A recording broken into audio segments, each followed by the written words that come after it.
उत्तराखंड के उत्तरकाशी में टनल में फंसे 41 मजदूरों को निकालने के लिए रेस्क्यू ऑपरेशन जारी है।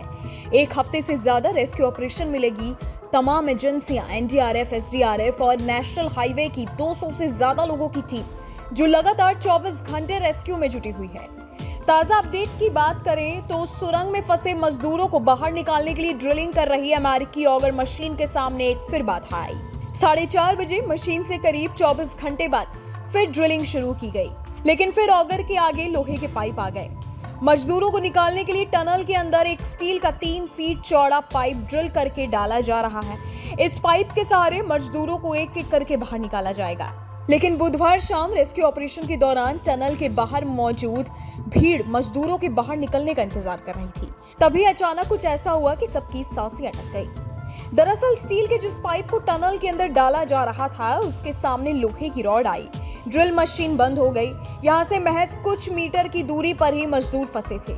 इसके बाद एनडीआरएफ के जवान आगे आए और कुछ ऐसा कर दिखाया जिसकी जितनी भी तारीफ की जाए वो कम है। दरअसल रात करीब 7 बजे ड्रिल मशीन के आगे लोहे का ब्लॉकेज आ गया। इसके बाद रेस्क्यू ऑपरेशन रुक गया। बाहर खड़े लोगों की धड़कनें बढ़ गईं, लोग निराश हो गए। इसके बाद एनडीआरएफ के जवानों ने ड्रिल मशीन के आगे धातु की रॉड को हटाने का बेड़ा उठाया। जवान पीठ पर गैस कटर टांग कर 3 फीट चौड़े पाइप में घुस गए। ये काम बेहद मुश्किल और खतरों से भरा हुआ है। गैस कटर से वो झुलस सकते थे। उन्हें इतने ज्यादा तापमान में काम करना था जहां सांस लेना तक मुश्किल था। बुधवार रात 10 बजे तक छोटे से चैनल में गैस कटर की लपटों की वजह से जवान डिहाइड्रेट हो गए, लेकिन उनके ना तो पैर रुके और ना ही उनका हाथ। वो लगातार अपने काम में लग गए। 3 जवान एक एक कर पाइप के अंदर गए। ये लोग 10-10 मिनट के अंतराल के बीच में गए। जवानों ने मेटल ब्लॉकेज को वहां से हटाया और बाहर निकाला, लेकिन अभी भी परेशानी खत्म नहीं हुई है। मेटल रॉड के साथ वहां एक जाली भी है जो 32 mm लोहे की सरिया से बनी है। आपको बता दें कि एनडीआरएफ के जवानों को इस तरह के मिशन के लिए कोई भी खास ट्रेनिंग नहीं दी गई है। इस मिशन को अंजाम देने के लिए दिल्ली की प्राइवेट कंपनी ट्रांसलेंस इंजीनियरिंग सर्विसेज के एक्सपर्ट्स को बुलाने का भी फैसला हुआ, जो अमेरिकी बर्मा मशीन के भी मालिक हैं।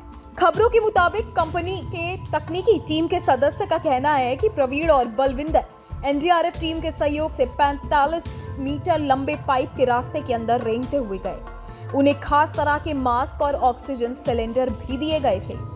वो लंबे समय तक पाइप के अंदर रहे। गैस कटर से अपना काम करने के बाद ही वो वहां से बाहर निकले।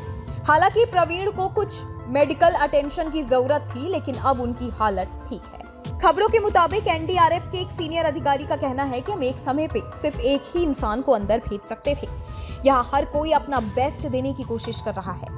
उनकी बहादुरी और तकनीकी कौशल की सराहना करते हुए प्रवीण और बलविंदर का भी कहना है कि ये उनका सबसे कठिन ऑपरेशन था और उनके पूरे करियर में अपनी तरह का पहला ऑपरेशन था।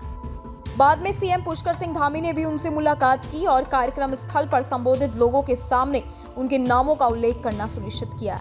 उन्होंने फंसे मजदूरों को प्रवीण और बलविंदर और एनडीआरएफ के जवानों के बारे में भी बताया। इस वीडियो में फिलहाल इतना ही। बाकी देश और दुनिया की तमाम बड़ी खबरों के लिए आप देखते रहिए न्यूज़ नेशन।